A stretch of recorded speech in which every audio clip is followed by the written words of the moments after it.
बताइए, क्या सुझाव है आपके पास? मेरे सुझाव का नाम है कालिया नाग।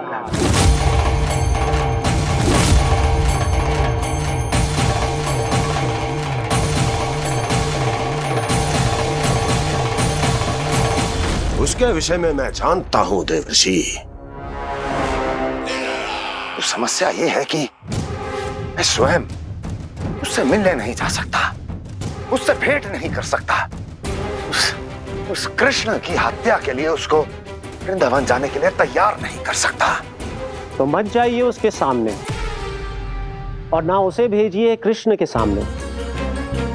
हर बार आप किसी ना किसी असुर को अपने शत्रु के क्षेत्र में भेजते हैं, जहां शत्रु उसका सामना करने के लिए पूरी तरह से तैयार होता है और आपका असुर मारा जाता है। इस बार शत्रु को युद्ध स्थल चुनने का अवसर मत दीजिए महाराज।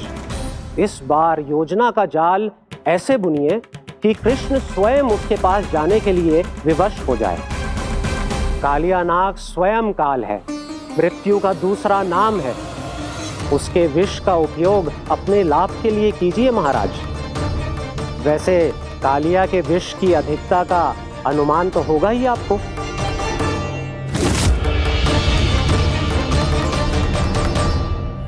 एक बार जो उसके क्षेत्र में पहुंच गया, फिर उसके विष से बचना असंभव है।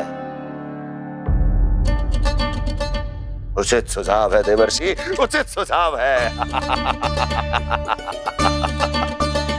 देवर्षि, उस छलिया विष्णु की भक्ति करते करते आप भी उसके रंग ढंग सीख गए हैं। उचित है। उचित है।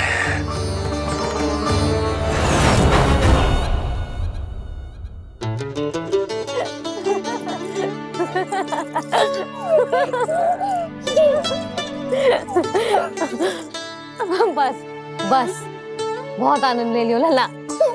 बस अब दूध पी ले। ठहर ठहर, गर्म है। जी ले ले भी।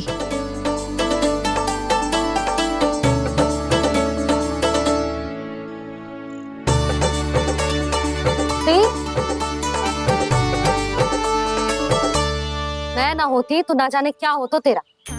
अपने आप दूध भी ना पी सकते है, भावला कहीं का। आपकी इस प्रेम के लिए तो मैं धरती पे आया हूँ मैया।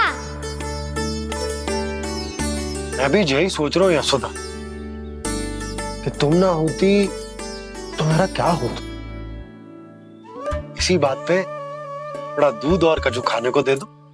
अरे मैं तो भूल ही गई। तनिक ठहर जाओ जी दूध पी लेना तो आपके लिए भी कछु ले आती हूँ।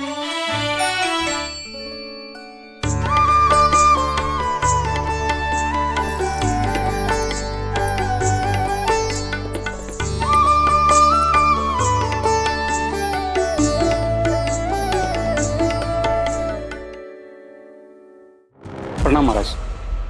आपकी आज्ञा के अनुसार बिल्कुल वैसा ही पत्र तैयार किया है जैसा आप चाहते थे।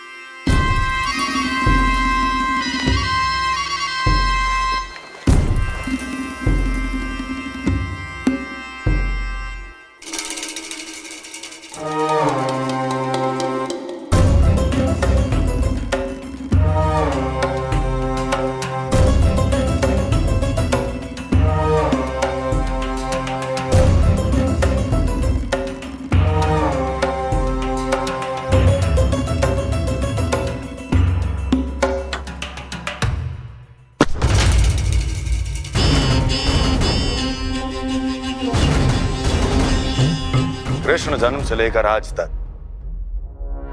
ये मेरी सबसे महत्वपूर्ण योजना है। इसका सफल होना निश्चित है दूत, किंतु केवल वही करना जैसा मैंने कहा है। जाओ।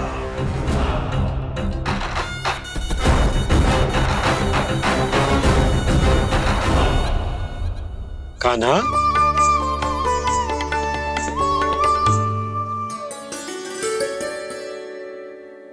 क्या होगा? बाबा मैं चाहता हूँ कि मैया की इस ममता क्रिस्टल फ्रेम की वर्षा मुझ पे सरते ऐसे होते रहे। वो तो होती रहेगी लल्ला। अपने लल्ला के लिए किसी मैया का प्रेम कभी कम हो सकता है भला? नंदराज, वो मथुरा से एक दूत आयो है महाराज कंस का राजपत्र लेके।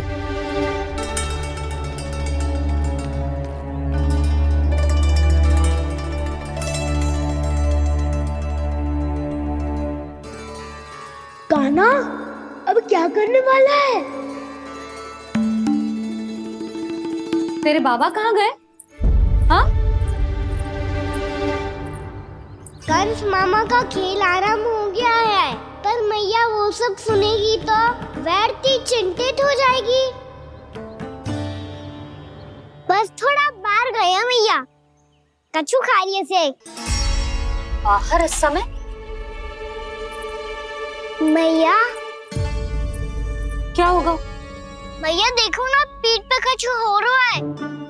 मेरा हाथ ना पकड़ो, आप करो ना। दिखा। यहाँ?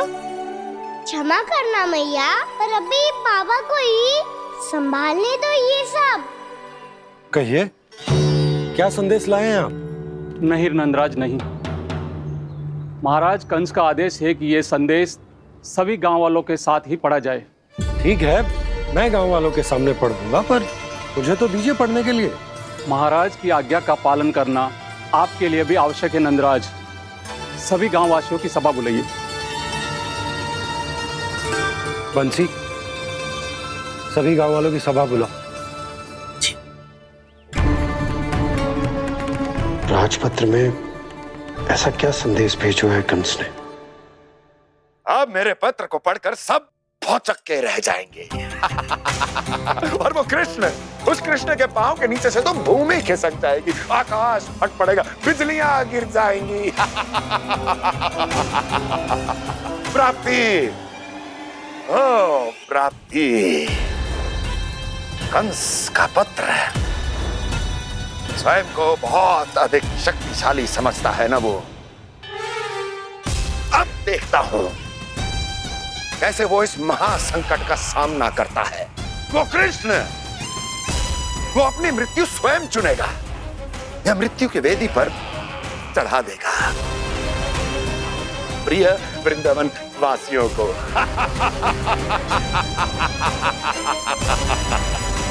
अब आएगा आनंद प्राप्ति, अब आएगा आनंद। सबको इकट्ठा करवा के ही पढ़वाएगो। अवश्य ही कोई विशेष संदेश दिया होगा कंस ने। मैं भी यही सोच रही हूँ सुलक्षणा जीजी, कछु ना कछु तो विशेष है, पर जे हो क्या सकता है? ऐसा क्या हो सकता है? सभी गांव वासियों के सामने कहा जाए, कछु तो विशेष अवश्य लग रहा है। बाहर तक कोलाहल क्यों हो रहा है? मैया, मैया, अब क्या होगा? मैया देखो ना, सर पे कछु हो रहा है। लल्ला, नारायण ने तुझे हाथ दिए हैं ना? पीठ की बात अन्य थी।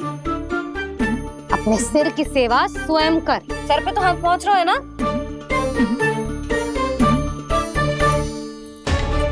मैया सुनो ना, मैया देखो ना, तीव्र कर कछु हो रहा है। मैया देखो ना, तीव्र कछु हो रहा है।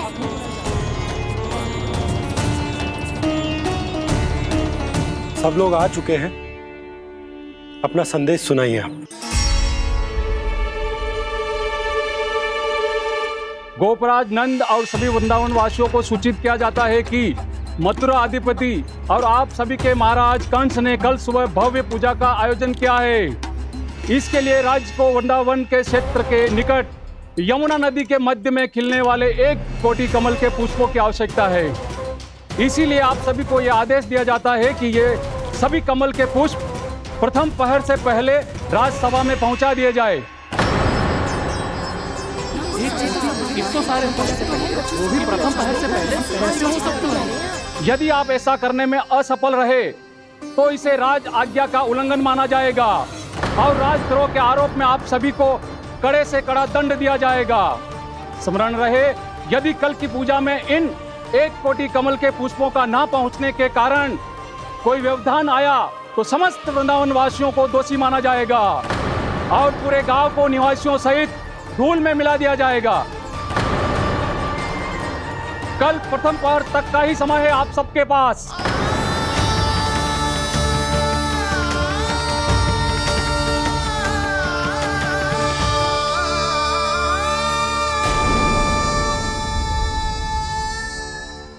एक कोटि कमल पुष्प, वो भी कल प्रथम प्रहर में? ऐसे कैसे संभव है? और कोई साधारण पुष्प ना, यमुना नदी के मध्य खिलने वाले विशेष कमल के फूल चाहिए उन्हें। लेकिन यमुना नदी में तो कालिया नाग ने विष घोल के रखा है, तो फिर कैसे हो पाएगा? यह संभव है। हमारी मृत्यु का संदेश भेजा राधा कंस ने।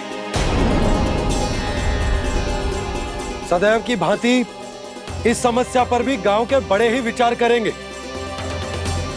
बालकों का यहाँ होना उचित ना है।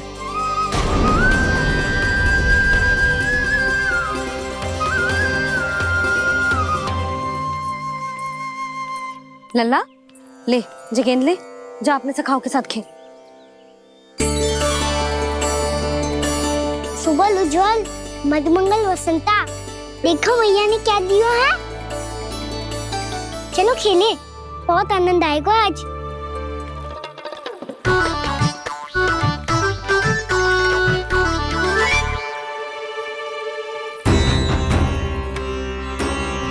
भानु, बंसी, जाओ और शीघ्र ही वो घेरे का कार्य समाप्त करो।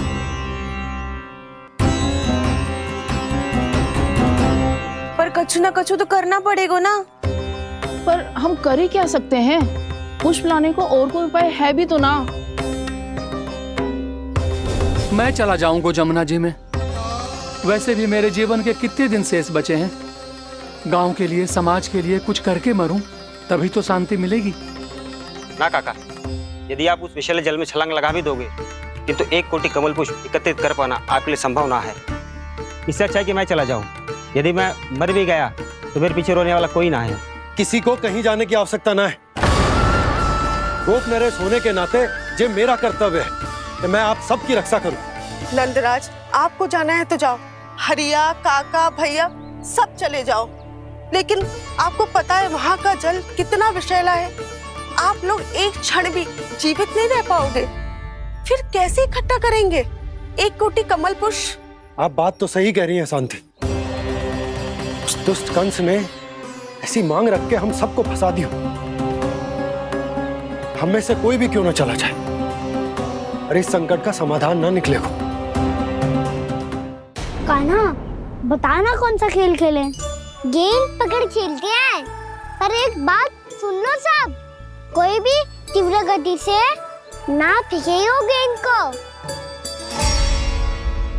भैया ने फ्रेम बनाई है मेरे लिए। सब तैयार हो? हाँ।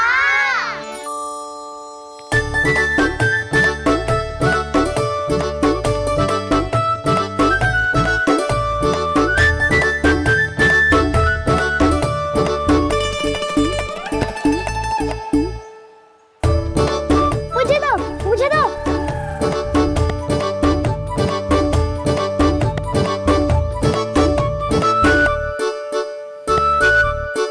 मुझे दो, मुझे दो।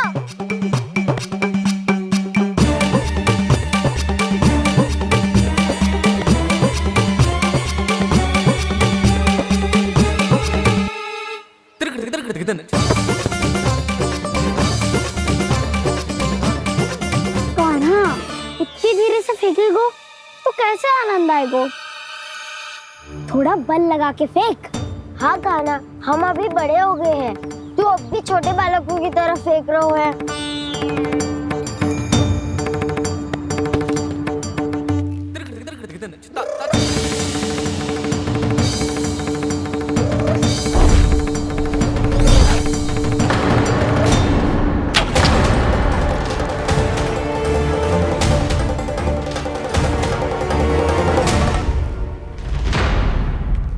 दीदी जी क्या करो कान्हा? गेंद तो डूब गई।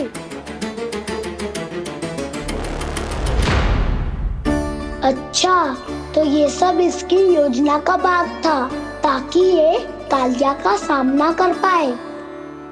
तुम सबने तो कही थी तीव्र गति से फेंको, देखो फिकवा दी ना मेरी गेम। मुझसे नदी में और मुझे जाके लानी पड़ेगी। रुक जा काना, रुक जा काना। जी क्या बोल रहे थे काना? इसमें तो बहुत संकट है। कोई भी संकट मेरी मैया का उपहार खोने से बड़ा ना है। बहुत प्रेम से बना के उन्होंने दी थी। हे नारायण, कोई उपाय समझ में ना आ रहा है। मैया, हम कैसे करेंगे हम अपने गांव की रक्षा? कीड़े पड़ेंगे उस दुष्ट को। यदि उसके कारण किसी के प्राण चले गए तो कौन सा फल मिलेगा उसे इस पूजा का? तुम सही कह रही हो यशोदा। हमारे पास कोई और दूसरा विकल्प भी तो ना है। यदि हमने मथुरा की राज आज्ञा का पालन ना किया तो इसका दुष्परिणाम पूरे गांव को भुगतना पड़ेगा।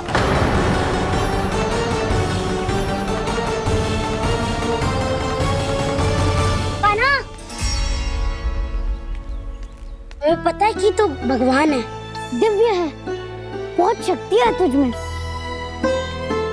पर फिर भी हम तुझे विषैले जल में ना जाने दे सकते। कुछ होगा तो तुम सब इतनी हट कर रहे हो तो ठीक है, ना जाऊंगा। गेंद कहाँ गिरी है, कितनी दूर गई है, ये तो देख लूं, ताकि उसे बाहर निकालने का कोई उपाय ढूंढ पाऊं।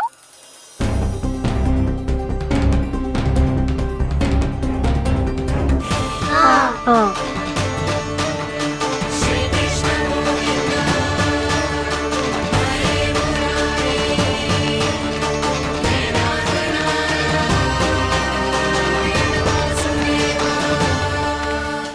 कान्हा की ये लीला तो समझ ही नहीं आ रही।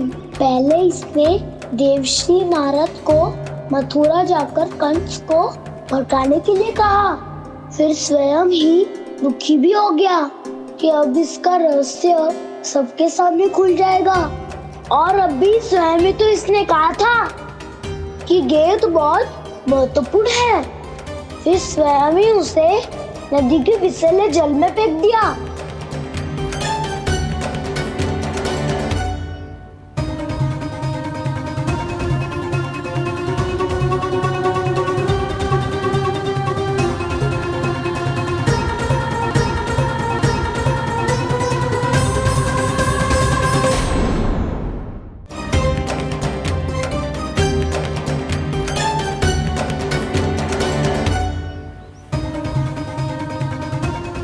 कान्हा, तू ऊपर क्यों चढ़ रहा है?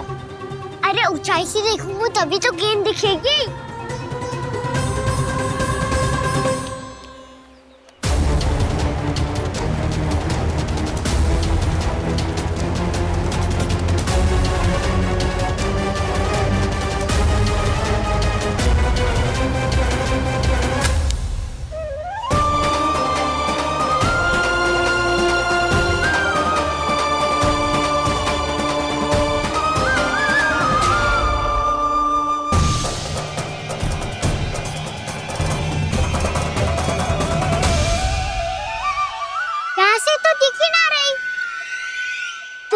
वहीं से फेंकी थी ना?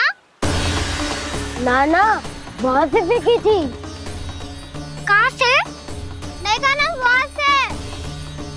समझ ना आ रहा, ठीक बताना कहाँ से फेंकी थी?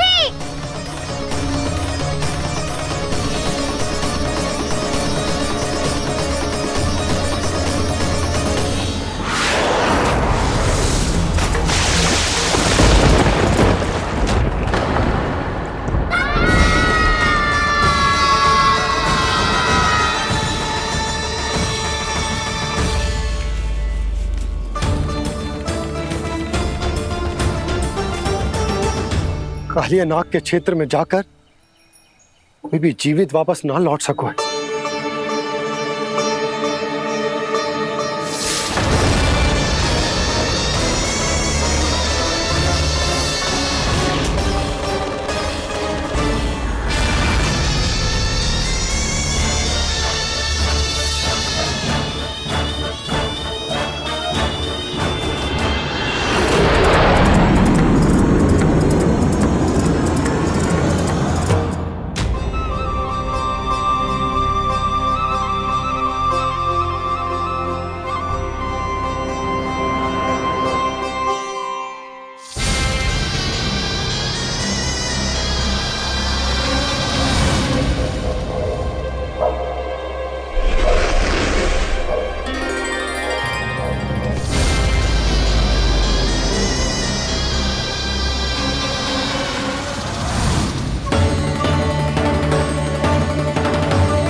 कालिया नाग तो उसे देखते ही निकल जाएगा।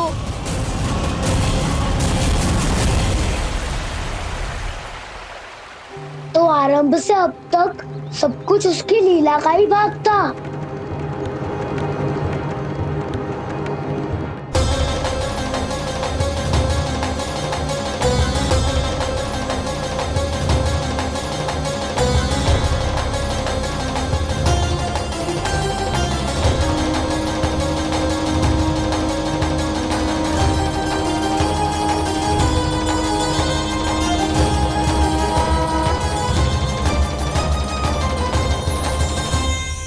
इतना सुंदर रूप, मन मोहने वाली मुस्कान, अद्भुत तेज और भगवान जैसी दिव्यता। कौन हो तुम? हाँ, तुम्हें देखकर तो हम सब सम्मोहित ही हो गए।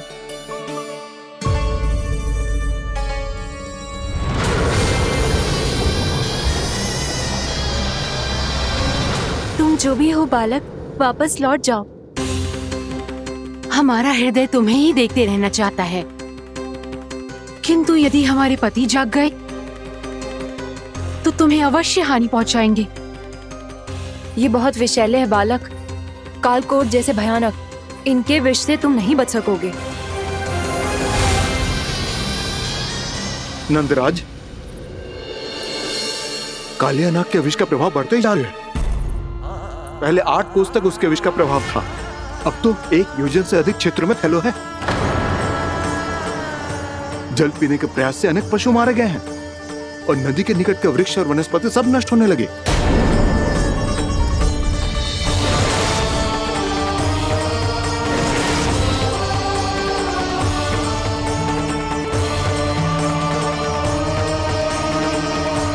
इनके विष की तीव्रता इतनी अधिक है बालक कि इनके संपर्क में आने वाले को तड़पने का भी अवसर नहीं मिलता। इनके विष की अग्नि क्षण भर से भी कम समय में प्राण वायु को जलाकर राख कर देती है।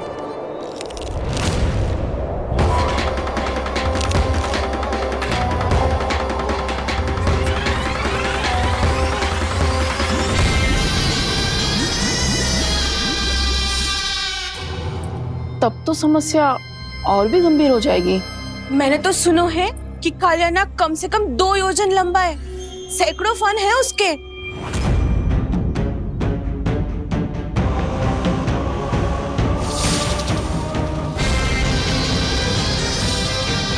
इसका अर्थ तो ये है कि हम दोनों ओर से फंस गए। एक और कंस को 1 कोटि कमल पुष्प देने, जो कि कालिया नाग के क्षेत्र में पड़ते हैं, और दूसरी ओर उस कालिया नाग का विष यमुना जी के क्षेत्र में बढ़ता ही जा रहा।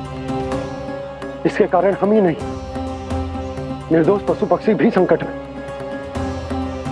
इन दोनों समस्याओं का एक ही समाधान है, उस कालिया नाग का सामना करना। और ये ना समझ आ रहा कि हम ये करेंगे कैसे, क्योंकि ये बात साधारण मनुष्य के बस की ना है। हमारे लिए ये असंभव है।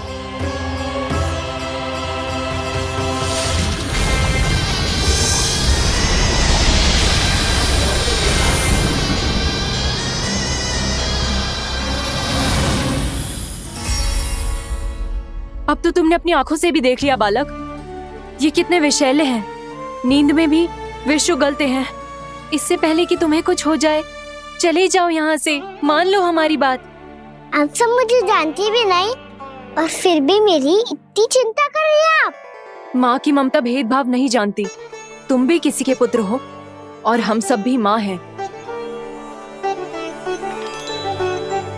एक माँ को हर बालक में अपनी ही संतान दिखाई देती है, इसलिए हम तुमसे विनती करते हैं, वापस चले जाओ, बचा लो अपने प्राण। मेरी चिंता मत कीजिए, मुझे कुछ नहीं होगा। होगा, अनर्थ होगा यदि ये उठ गए तो।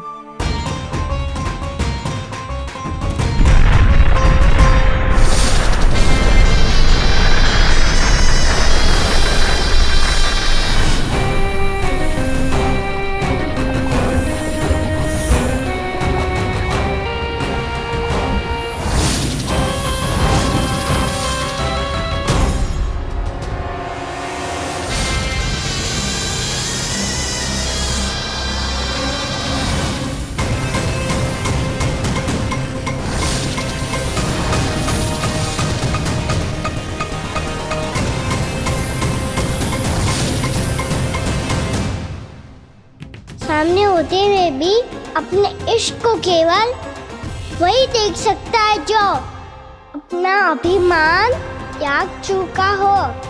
पर पूर्व जन्म में मेरा भक्त होने के नाते मेरा सत्य स्वरूप देख पाने में मुझे इसकी सहायता करनी चाहिए।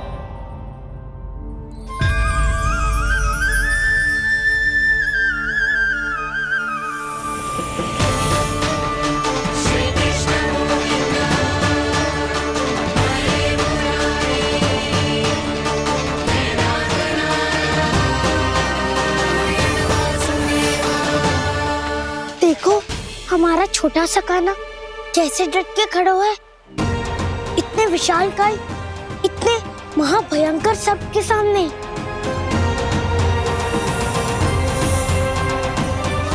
ये कोई भगवान नहीं है जो इसके सामने हाथ जोड़ रही हो तुम सब।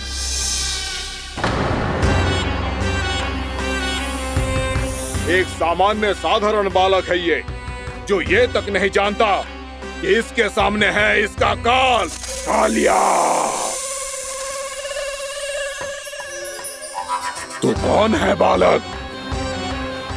मेरे इतने निकट आकर भी तू जीवित कैसे है? मेरी नहीं, अपनी चिंता करो कालिया। बहुत मनमानी कर ली तुमने। अब बस मैं तुम्हें रोकना हूँ। अब बस मैं तुम्हें रोकना हूँ। मैं तुम्हें रोकना हूँ।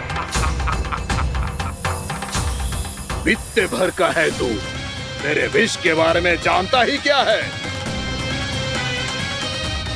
और कहता है मुझे रोकने आया है। किससे? किससे रोकना चाहता है तू मुझे? मुझे क्रोध दिलाने की भूल मत कर बालक। अपनी फुंकार से ही तेरी इस मुस्कुराहट को अंतिम मुस्कुराहट बना सकता हूं मैं। शीघ्र बता, कौन है तू और किसने भेजा है तुझे? तुम्हें आवाज भी है कि अपनी पुकारों से तुम कितना विष भूल चुके हो। पवित्र यमुना नदी को कितना दूषित कर दिया तुमने। और यही नहीं, तुम्हारे कारण निकट के जीव जंतुओं, वृक्ष, वनस्पतियों सबको हानि पहुंच रही है। तो क्या? मुझे उससे क्या? मुझे है आपत्ति है मुझे तुम्हारी इस व्यवहार से, और इसीलिए तुम्हें यहाँ से जाना होगा। यहाँ से जाना होगा।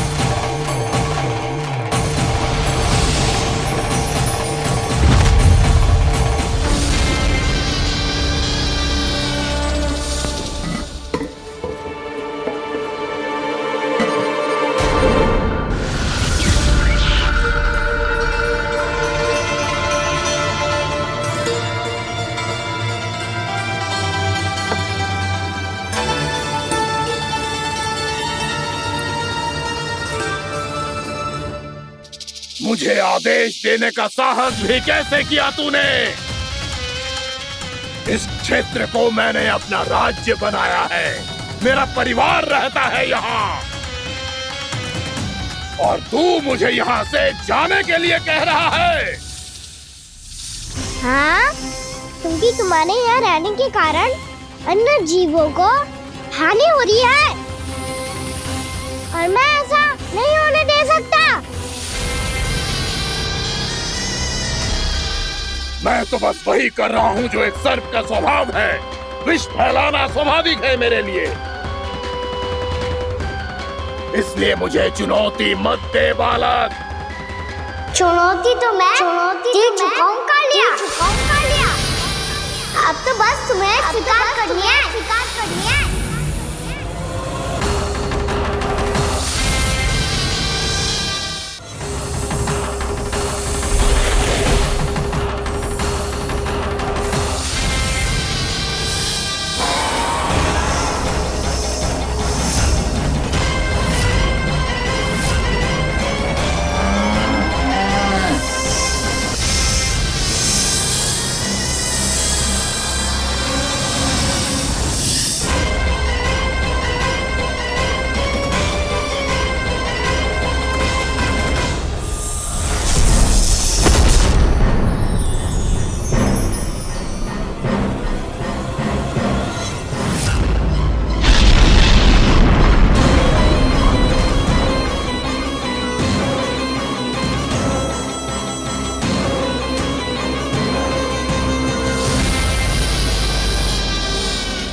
अपनी भूल को पहचानो कालिया। तुम जो कर रहे हो अनुचित है।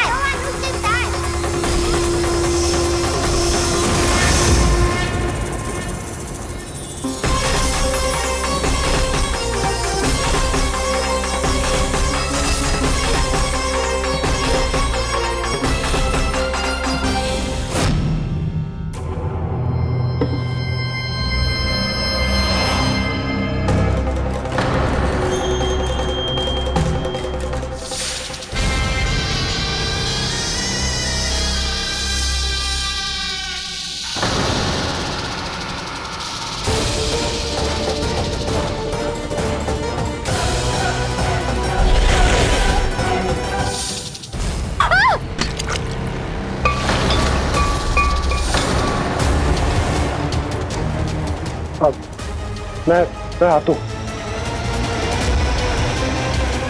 क्या हो गया सुधा? मुझे आवाज हो रहा है जी, कछु ना कछु गड़बड़ है। यशोदा, जो समस्या हमारे सामने है, हम सभी उसका समाधान खोजने में जुटे। तुम विश्वास करो, मैं कोई ना कोई समाधान अवश्य ढूंढ लूंगा। हम कैसे भी करके वो कमल के पुष्प उस कंस तक पहुंचा देंगे। नाना, समस्या उससे कहीं अधिक है, उससे कहीं अधिक बड़ी, उससे कहीं अधिक भयानक है।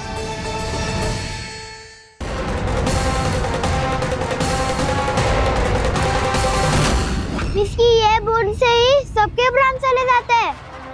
इसने तो विस्की धारियां फेंके हुए हैं खाना पे। कान्हा कैसे बच्चे को अधिक विष से?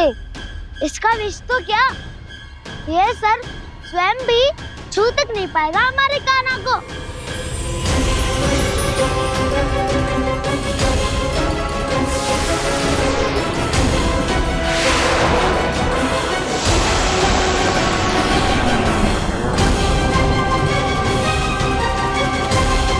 तुम्हारे सखा को, मेरे भाई को कोई हानि नहीं पहुंचा पाएगा। ये कान्हा का सत्य चाहे जो हो बलराम, पर अभी तो जो एक बालक ही है ना।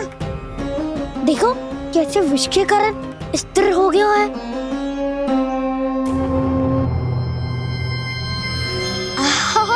हाउ सर्फ ने कितनी आसानी से अपनी पूंछ से बांध लिया है। मुझे यहाँ से भगाना चाहता था ना तू? अब मैं तुझे दिखाऊंगा अपना सामर्थ्य। ये मूर्ख किसे बांधना चाहता है अपनी पूंछ में? उन्हें जिनका विस्तार सारे ब्रह्मांड में है, या उन्हें जो स्वयं अनंत है? पर देवराज, प्रभु ऐसा करने ही क्यों दे रहे हैं कालिया को? आप सब भूल रहे हैं देवगण, कालिया पूर्व जन्म में प्रभु का बहुत बड़ा भक्त था। उसी भक्ति का फल मिल रहा है अब इसे। वैसे भी भक्तों के मन का भाव सबल हो तो भगवान तो सहज ही बंध जाते हैं।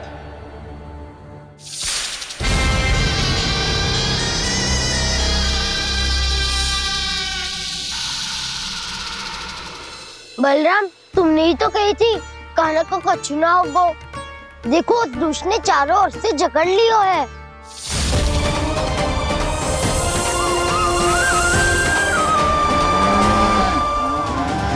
ये क्या कह रही हो तुम?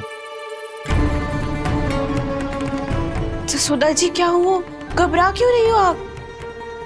सुलक्षणा, मुझे आभास हो रहा है कुछ बहुत बड़ी अनहोनी हो गई है। नंदराज, नंदराज, नंदराज!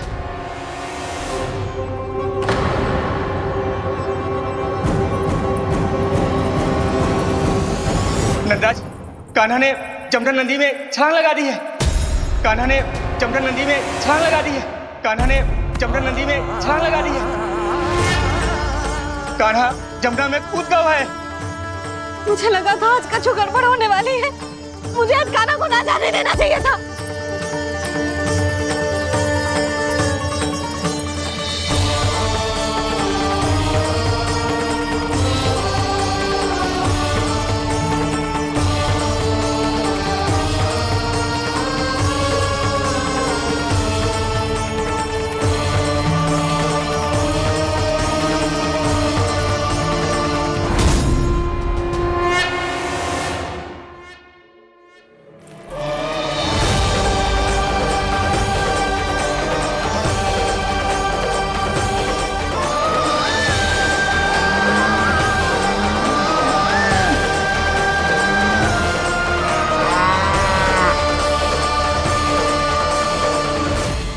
फिक्र कच्चू करो ना।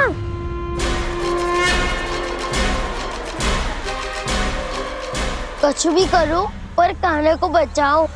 नाग बहुत भयंकर है, कान्हा अकेले ना संभाल पाएगा इसे।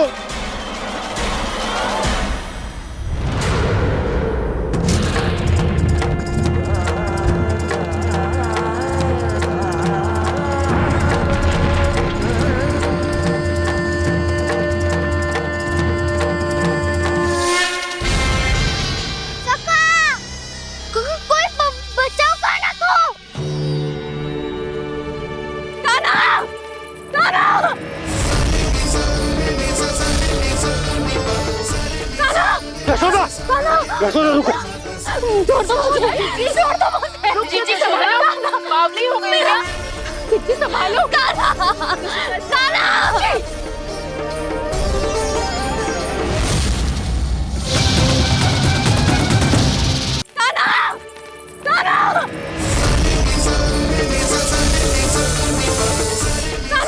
यशोदा, यशोदा रुको। छोड़ दो मुझे, छोड़ दो मुझे। रुक जीजी संभालो, बावली हो गई क्या?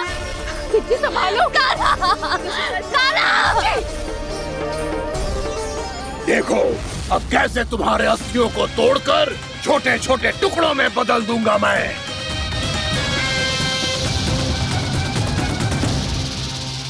अगर जी आप जाओगी तो आप भी फंस जाओगी। अपने लल्ला के लिए मैं किसी भी संकट का सामना करने के लिए तैयार हूँ। छोड़ो ना यशोदा, हमें कोई और उपाय खोजना पड़ेगा। कोई और उपाय? आप देख ना रही मेरा कान्हा किस दशा में है।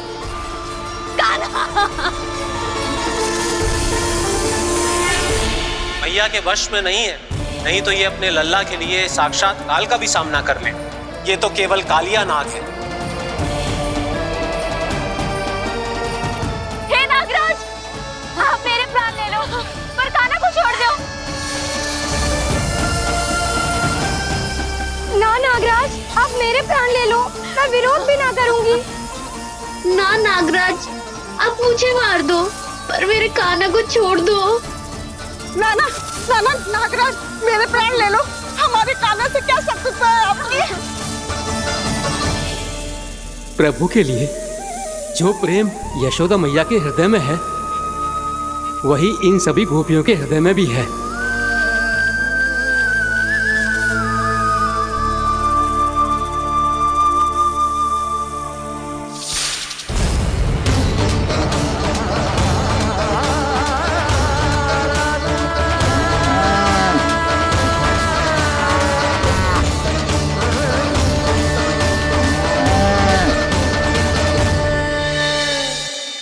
यशोदा, यशोदा,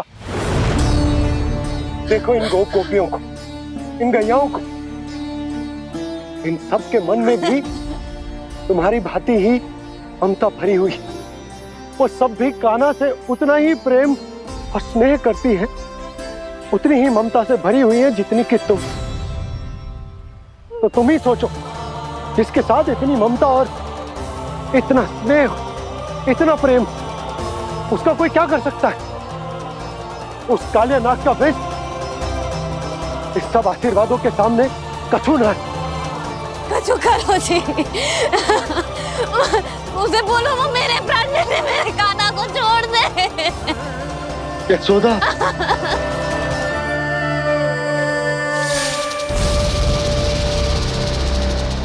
केवल इन्हीं में नहीं देवराज, नाग पत्नियों के हृदय में भी ममता का वही प्रेम उमड़ रहा है। देखिए। मैं आपके हाथ जोड़ती हूँ स्वामी, इस बालक को छोड़ दीजिए।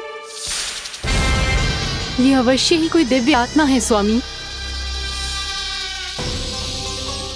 हम आपसे विनती करते हैं स्वामी, इस नन्हे बालक को हानि मत पहुंचाइए स्वामी। मेरी पत्नियां मेरे ही शत्रु के लिए विनती कर रही हैं। अब यदि इसके पक्ष में एक शब्द भी कहा तुम सबने, तो मैं इस बालक से पहले तुम सबके प्राण ले लूंगा।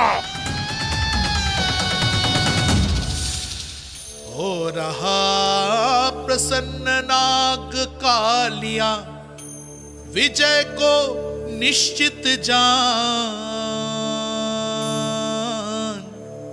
रोते बिलखते व्याकुल सब, संकट में देख कान्हा के प्राण।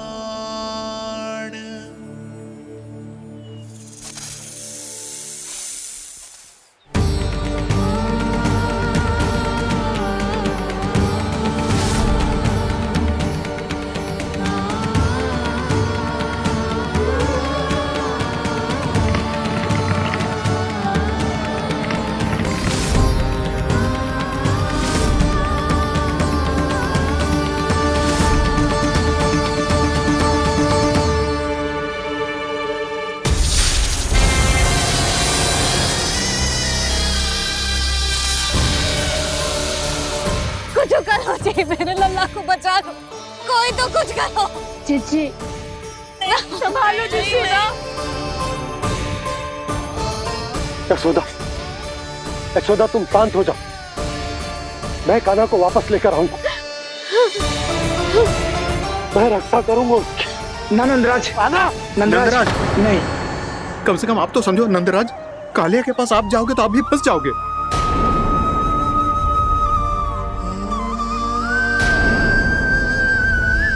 बलराम, तेरा भाई इतनी भीषण संकट में है और तुझे जरा भी दुख ना हो रहा? क्या आप सब अब तक नहीं समझ पाए कि कान्हा सच में कौन है? छोटे बाबा, आप तो उसका सत्य जानते हैं ना?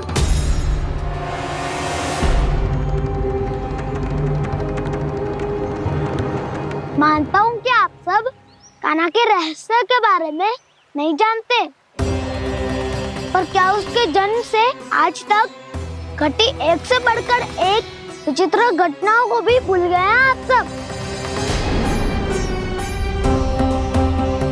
भूल गए हैं कि कैसी पूतना जैसी राक्षसी उसका कुछ बिगाड़ नहीं पाई, कैसे तरनावती जैसा भयानक राक्षस उसे एक खरोच भी नहीं दे पाया था।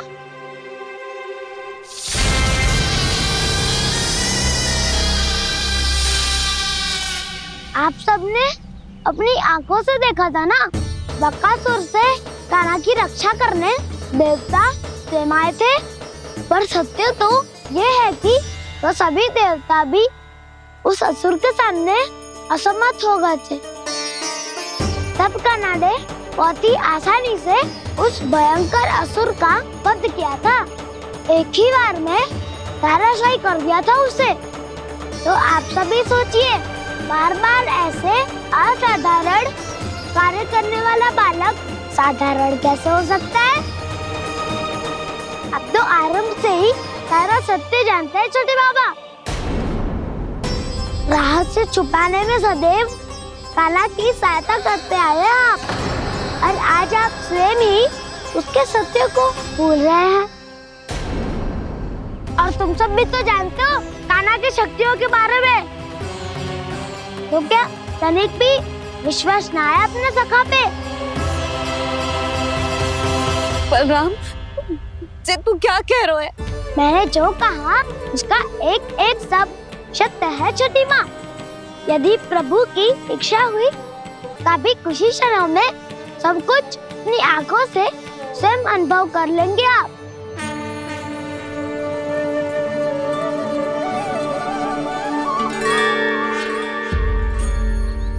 शांताकारं भुजगशयनं पद्मनाभं सुरेशं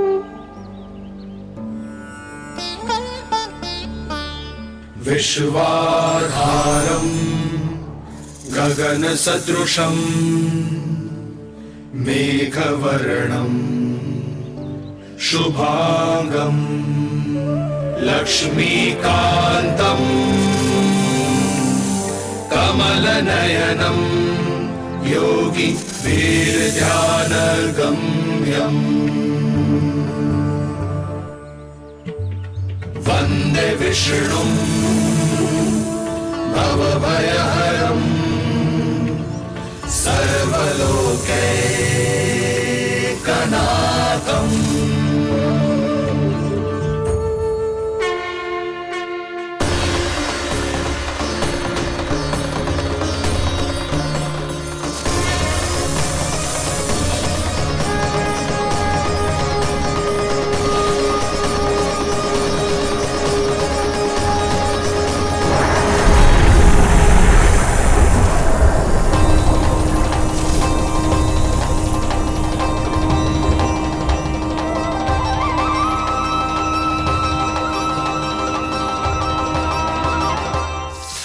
क्या लगता है बालक कि तू मेरी जकड़ से निकल गया तो अब बच जाएगा तू?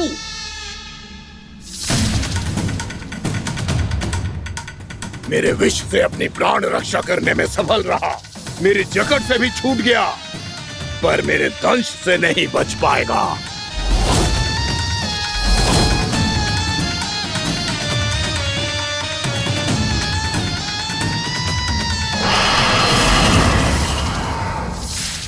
अब भय से भाग रहा है, पर मैं तुझे मृत्यु देकर रहूंगा।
मेरा नन्हा सा कान्हा कितनी देर भाग पाएगा?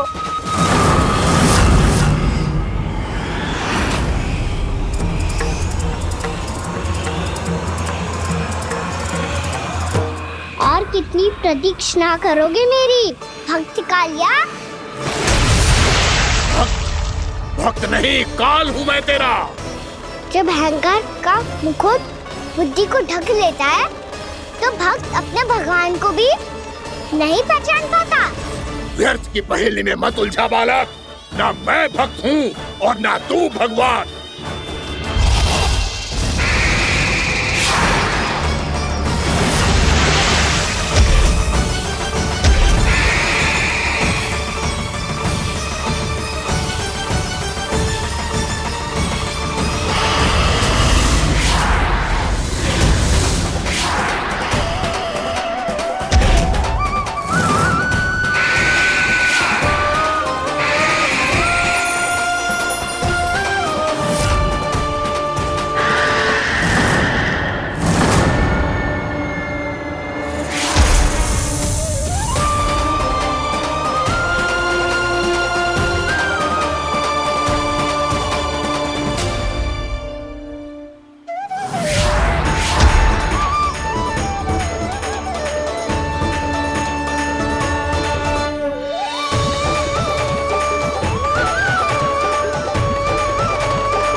जिसके लिए इतने व्याकुल हो रहे थे, उसे छूकर कालिया नाग का हलाहल जैसा विष भी चरणामृत बन गया है और यमुना जी के जल में फैल चुके विष के प्रभाव को भी नष्ट कर रहा है।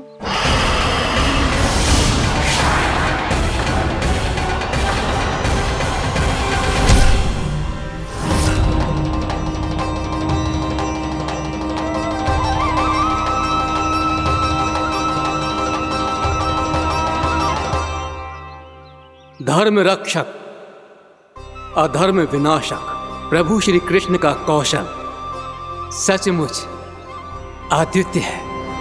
नारायण नारायण।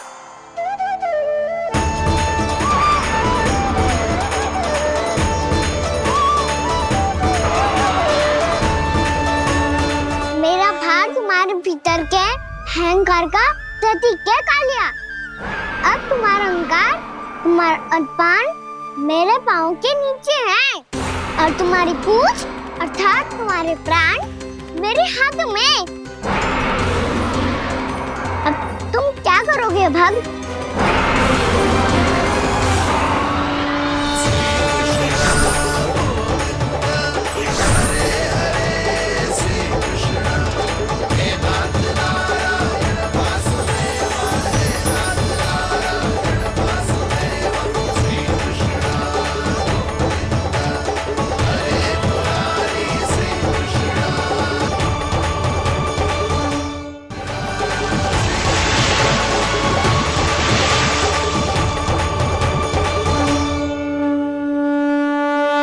प्रभु, भले ये आपको पहचानने में असमर्थ हो, पर हम सब ने आपको पहचान लिया है। हाँ प्रभु, एक भक्त होने के नाते और एक अर्धांगिनी और माँ होने के नाते मैं आपसे इनके प्राणों की भिक्षा मांगती हूँ। अपनी कृपा दिखाइए और इन्हें क्षमा कर दीजिए। आपके लिए मित्र और शत्रु में कोई अंतर नहीं प्रभु। उसी तरह आपकी कृपा और दंड में भी कोई अंतर नहीं। दोनों दया ही तो हैं, अकारण ही किसी को प्राप्त नहीं होती। हमें विश्वास है कि हमारे पति को मिला ये दंड कोई अभिशाप नहीं है, आपका वरदान है।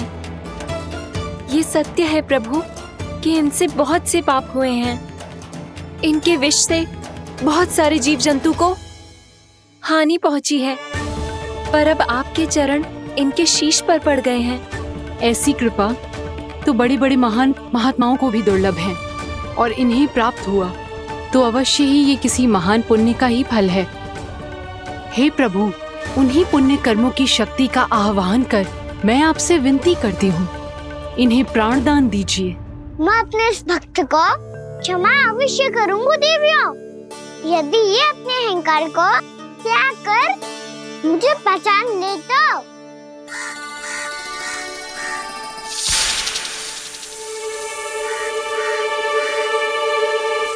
मैं तुम्हें श्राप देता हूँ, जितनी विषैली तुम्हारी जिह्वा है उतने ही विषैले सर्प बन जाओ तुम।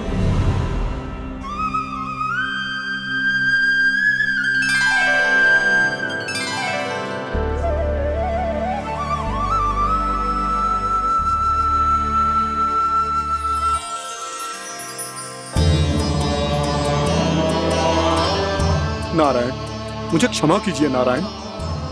मैं तो आपका परम भक्त था, किंतु मैं आपको पहचान नहीं सका। इसका दंड तो मुझे मिलना ही था, किंतु मैं अब प्रायश्चित करना चाहता हूं। इसके लिए यदि आप मेरे प्राण भी ले लेंगे तो भी मुझे कोई दुख नहीं होगा। मैं अपना जीवन, मृत्यु और अपना अस्तित्व सब कुछ आपको समर्पित करता हूं। तुम्हें तुम्हारे क्रोध के कारण श्राप मिला, जिसे विशाल सर्प के रूप में तुम्हारा जन्म हुआ, और सर्प का तो स्वभाव है विष फैलाना।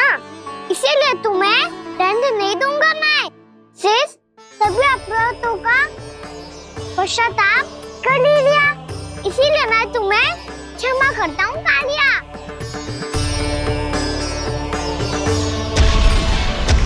पर तुम्हें यहाँ से दूर समुद्र के बीच जाकर रहना होगा, जहाँ किसी निर्दोष का जीवन तुम्हारे विष से प्रभावित न हो।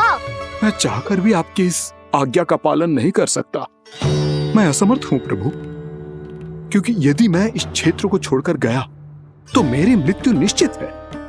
आपसे क्या छुपा है प्रभु? आप तो जानते हैं कि सर्प जाति और आपके वाहन गरुड़ के बीच अनंत शत्रुता चल रही है, जिसका प्रारंभ नागों के द्वीप नागालय से हुआ था। उस द्वीप पर छोटे जीवों को निगल जाने के लिए सर्प थे, और गरुड़ को सर्पों का स्वाद बहुत प्रिय था, इसलिए वो बार बार नागद्वीप जाने लगा था। पर इस कारण पूरी सर्प जाति उससे आतंकित हो गई थी, इसलिए जब भी गरुड़ वहां पहुंचता तो सभी सर्प छिपने लगते। जब गरुड़ को इसका आभास हुआ तो उसे बड़ा क्रोध आया और वो उत्तेजना में भरकर सर्पों का शिकार करने लगा। भूख ना होने पर भी उन्हें मारने लगा। अब सर्पों के प्राण हरना उसके लिए खेल बन गया था। इस भीषण समस्या का समाधान ढूंढने के लिए पूरी सर्प जाति महान सर्प वासुकी के सामने इकट्ठी हुई। हे महान वासुकी, हमारी सहायता कीजिए। नागद्वीप पर गरुड़ ने आतंक मचा दिया है। पहले तो वो हमें अपना भोजन बनाता था, लेकिन अब हम उसके खेल का साधन बन चुके हैं। भूख हो या ना हो, जब तब आकर वो हमारे प्राण हर लेता है। अनुचित हिंसा के इस प्रथा का आरंभ सर्पों ने ही किया है। पहले आप सबने पूरे द्वीप पर अधिकार कर लिया, फिर आहार के साथ साथ आनंद के लिए भी आप सभी ने निर्दोष जीवों की हत्या की। और जब सृष्टि का संतुलन बनाए रखने के लिए गरुड़ आपको अपना आहार बनाने आया तो आप सब अपने प्राणों की रक्षा के लिए छिपने लगे। तो फिर गरुड़ का उत्तेजित होना तो स्वाभाविक ही था। नागनाथ, जो हमने अन्य जीवों के साथ किया वही अब हमारे साथ हो रहा है, परंतु ये भी तो सृष्टि के संतुलन के विरुद्ध ही है ना? अवश्य है, इसलिए मैं गरुड़ से चर्चा करूंगा। धन्यवाद प्रभु।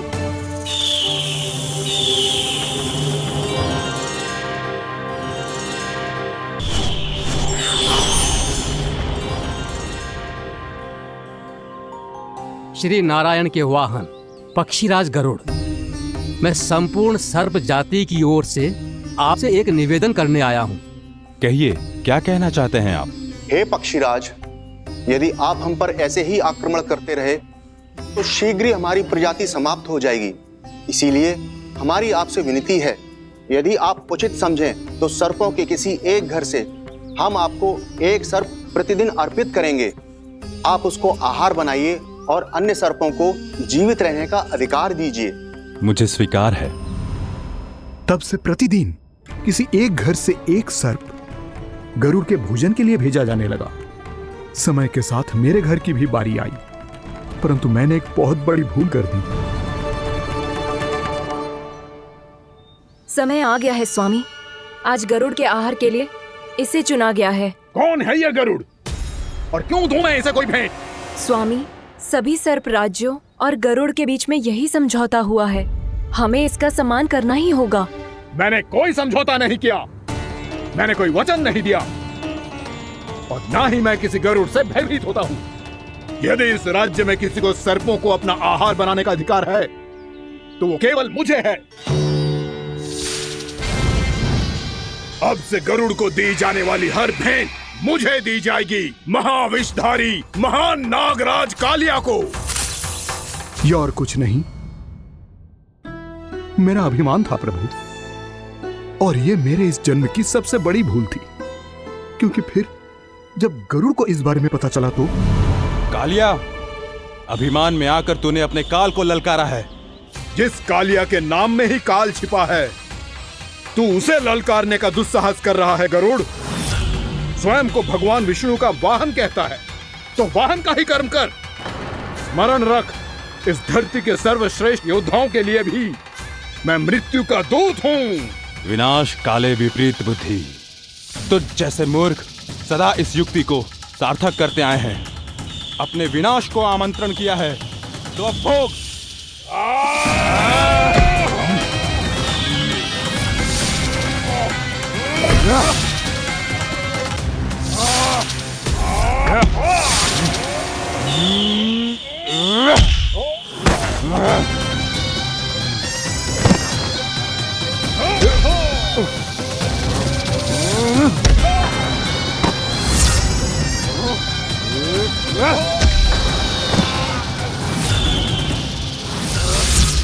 जिसने मेरा भोजन चुराने की धृष्टता की है वो इसी योग्य है। तू मुझे जानता नहीं है गरुड़, मैं महाविषधारी नाग कालिया हूँ। तेरा इतना दुस्साहस कि तूने मुझ पर चरण से प्रहार किया।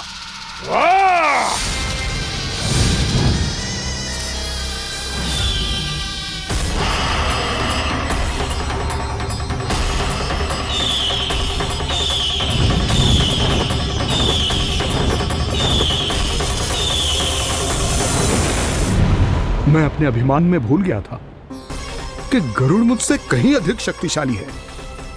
इसलिए अपने प्राणों की रक्षा करने के लिए मैं एक स्थान से दूसरे स्थान भागने लगा। नदियां, पर्वत, यहां तक कि मैंने सागर भी लांघ डाला, पर मैं जहां भी जाता गरुड़ के रूप में मेरा काल वहीं आ जाता। इसीलिए मृत्यु की आशंका से भयभीत होकर मैं अपने बड़े भाई मां कद्रू के प्रथम पुत्र अनंत शेषनाग से राय लेने चला गया। भैया, मैं यहां आपसे आपकी सहायता लेने आया हूं। मेरी एक छोटी सी भूल के कारण यह गरुड़ मेरा पीछा कर रहा है। मुझे हर समय, हर स्थान पे ढूंढते रहता है। यदि उसने मुझे ढूंढ लिया तो वो निश्चित ही मेरे प्राण ले लेगा। मुझे कोई ऐसा स्थान बताइए जहां मैं अपनी पत्नी और अपनी संतानों के साथ शांति से रह सकूं। तुम यमुना नदी के किनारे वृंदावन क्षेत्र में जाके वास करो कालिया। गरुड़ वहां प्रवेश नहीं कर सकता, क्योंकि उसे ऋषि सोबरी का श्राप मिला हुआ है।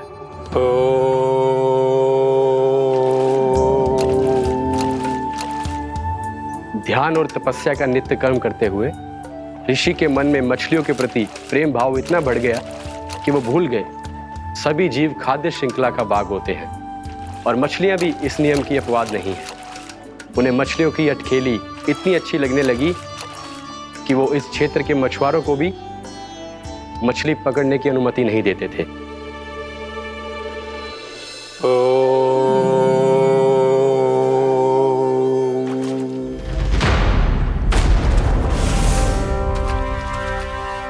उस दिन वो उस पक्षी को नहीं रोक पाए, पर तब से सावधान रहने लगे।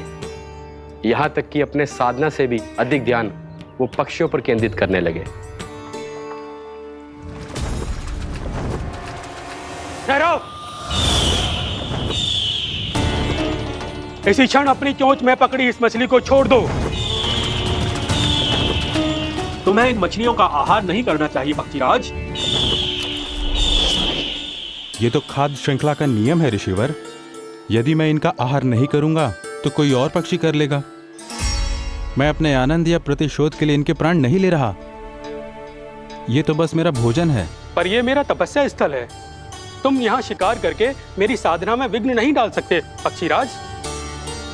यदि आपकी यही इच्छा है तो मैं आज के बाद यहाँ नहीं आऊंगा।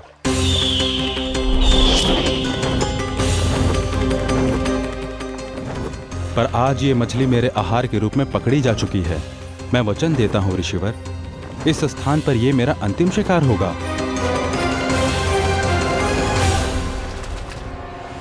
आज के बाद यदि तुमने वृंदावन की निकट उड़ान भी भरी तो तुम सैकड़ों टुकड़ों में फटकर मारे जाओगे पक्षीराज। ये मेरा श्राप है।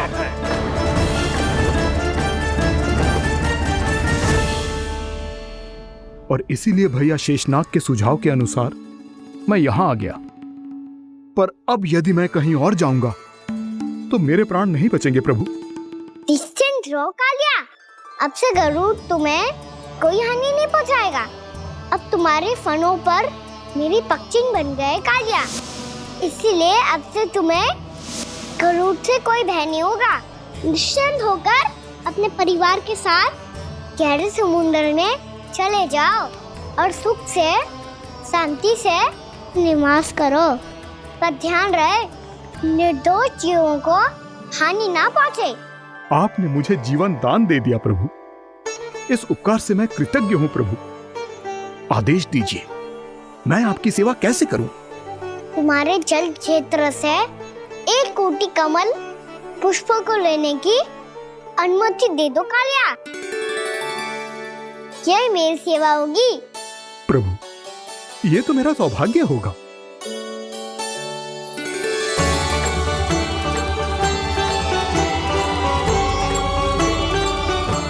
1 कोटि के स्थान पर हम 3 कोटि कमल पुष्प ले आए प्रभु। मैं तुम्हारी सेवा भाव से प्रसन्न हुआ कालिया। रमणक द्वीप पर चले जाओ ताकि तुम्हारे कारण फिर कभी किसी निर्दोष जीव को हानि ना पहुंचे और न ही तुम्हारा विष मेरे प्रिय यमुना नदी के जल को दूषित कर पाए। मैं तुम्हें आशीर्वाद देता हूँ। आज यहाँ मेरे द्वारा तुम्हें दिए गए इस आदेश का स्मरण जो भी भक्त करेगा और प्रातः काल और संध्या काल में इसका उच्चारण करेगा, उसे फिर कभी किसी संकट से कोई भय नहीं होगा। ये स्थान अब से कालाकुंड के नाम से जाना जाएगा। यहाँ पर स्नान करने वाला और देवताओं को इस क्षेत्र से जल का अर्घ्य देकर प्रसन्न करने वाला भक्त यदि मेरा स्मरण करके पास रखेगा तो वो अपने सभी पापों से शीघ्र ही मुक्त हो जाएगा।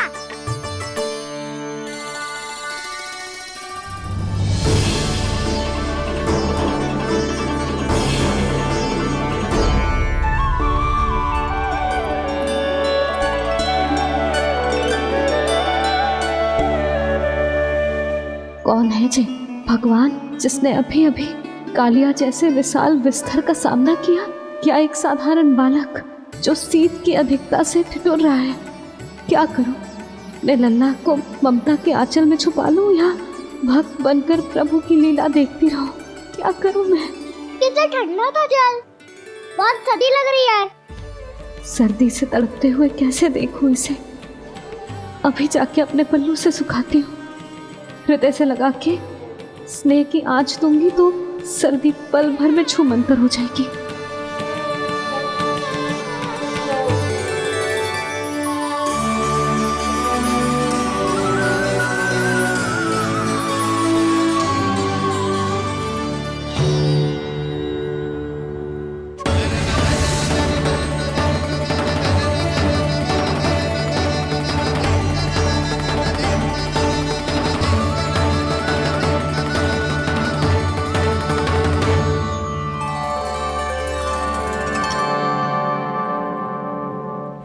मेरी आवश्यकता ना है इसे, ये तो सच्ची में भगवान ही है जिसकी ठंड दूर करने के लिए स्वयं द्वादश आदित्य प्रकट हो गए हैं।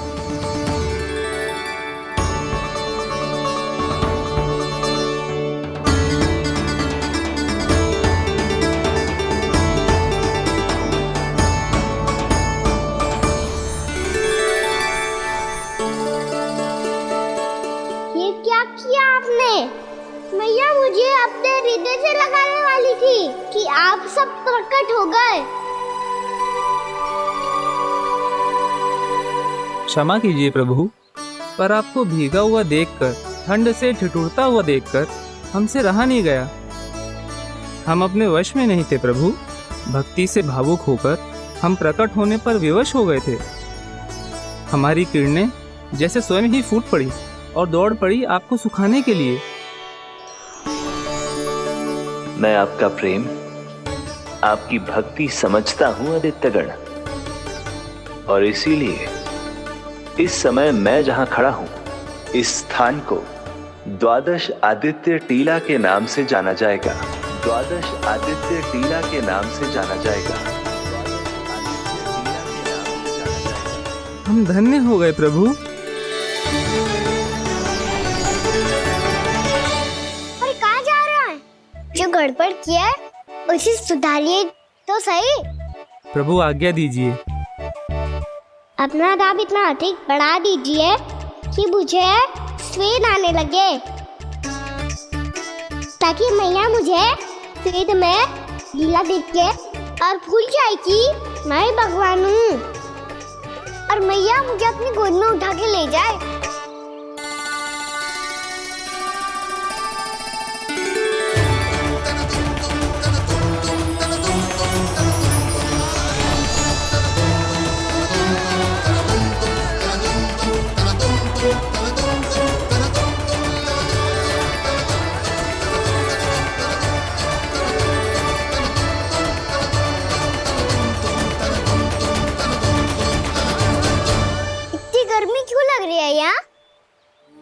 स्वेद की एक बूंद भी आती थी तो मैं अपना आंचल लेकर पहुंच जाती थी इसके पास।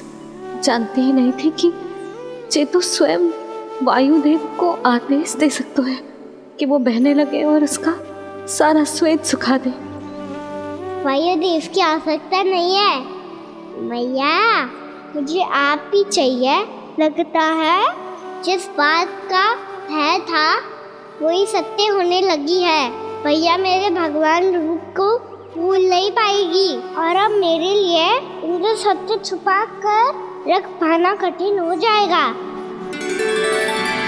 कृष्णा कृष्णा हरे कृष्णा कृष्णा कृष्णा मुरली मनोहर कृष्णा गोपाला गोविंदा हे दामोदरा।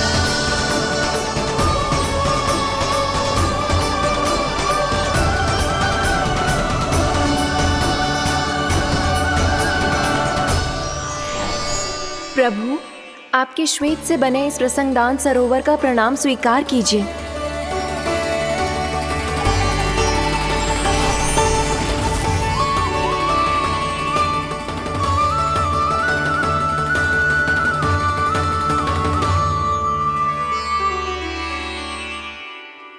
ओहो, इस चमत्कार को देखकर भैया को और भी अधिक विश्वास हो जाएगा कि मैं भगवानी हूँ। अब कैसे मनाऊं मैया को कि मैं इनका लाई हूँ। बाबा है ना, अब तो यही सहायता करेंगे। श्री कृष्णा गोविंदा हरे हरे श्री कृष्णा गोविंदा हरे हरे श्री कृष्णा हरे मुरारी श्री कृष्णा श्री कृष्णा श्री कृष्णा।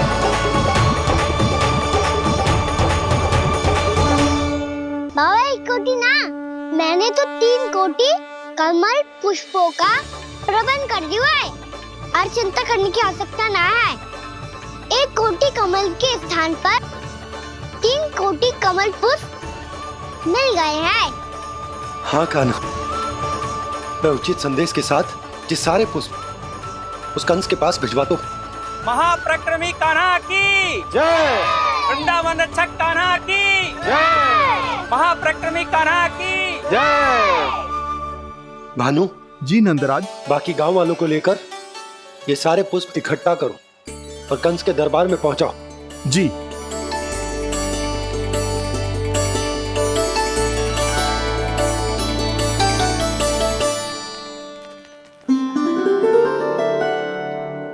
मैया, कौन हो तुम? मुझे पता था मैया, जब आपको सत्य पता चलेगा तो आप मुझे मैया की तरह स्नेह ना कर पाओगी, इसलिए आज तक सत्य छुपा तो आया हूँ ताकि आपकी ममता, आपका प्रेम अनुभव करने का अवसर मिलता रहा है मुझे। और फिर आज को बताया था ना, जो रहस्य तुमने बरसों तक छिपाया था उसका भेद खुलने में तुम्हारा ही योगदान है। मुझे कालिया के शीश पर अपने पद चिन्ह रखकर उसे मुक्त कराना था दाऊ, वचन दिया था मैंने उसे। इसके अतिरिक्त निर्दोष पशु पक्षियों के जीवन को कालिया के विष से ही बचाना था मुझे। इसमें कंस को तो सम्मिलित करना ही था ताकि जब मैं कालिया का सामना कर रहा हूँ तो वो किसी और असुर को समस्या बनाकर वृंदावन ना भेज दे। पर इस सबसे बड़ा एक कारण और था दाऊ, मैं चाहता था कि मैया को सत्य पता चल जाए। पर क्यों कहा ना? क्योंकि मुझे लगने लगा था कि मैया से ये रहस्य छुपाकर इनके साथ धोखा कर रहा हूँ। अपराध बोझ से दबा जा रहा था मैं।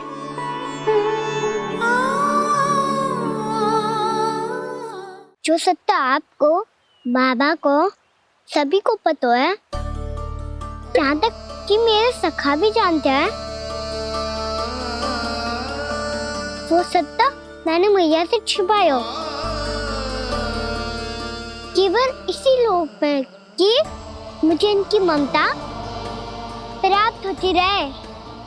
पर ऐसा करके मैं अपने से निस्वार्थ प्रेम करने वाली मैया को धोखा दे रहा था। आप ही बताओ दाऊ, जो इस संसार में मुझसे सबसे अधिक भरोसा कर तो है, उसी के साथ छल कैसे कर सकता हूँ मैं? हाँ, मैं नारायण का अवतार हूँ, पर अपनी मैया का छोटा सा लल्ला भी तो हूँ।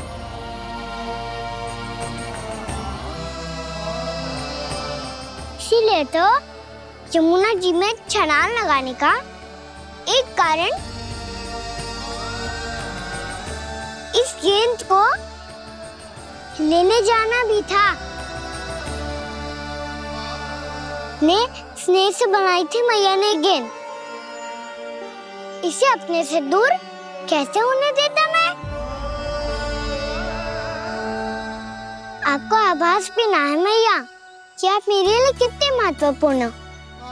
ये सत्य है कि सभी देवता, प्रकृति, भक्त, ये सब है मेरा ध्यान रखने के लिए, मेरी सेवा करने के लिए। पर क्या इनमें से कोई भी मेरी मैया का स्थान ले सकता है? और आप भी तो यही चाहती थी कि मैं आपका लल्ला बन के आऊं, आज जैसे आपने मुझे अपनी गोद में लिटा रखा है, क्या कुछ ऐसा नहीं हो सकता कि शीघ्र ही मुझे आपको अपनी गोद में खिलाने का अवसर मिल जाए? मैया, नारायण का अवतार होना क्या इतनी बड़ी समस्या है कि आप हृदय से भी राह लगा सकते? मैया,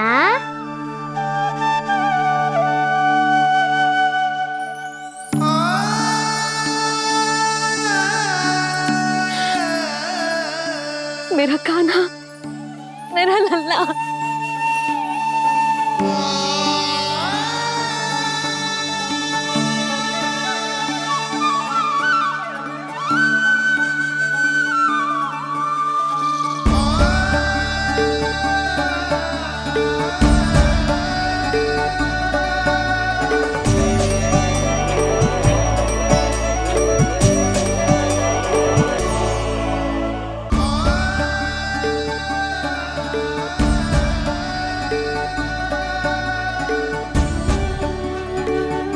ये सत्य है कि ये जानने के बाद कि तू श्री नारायण का अवतार है,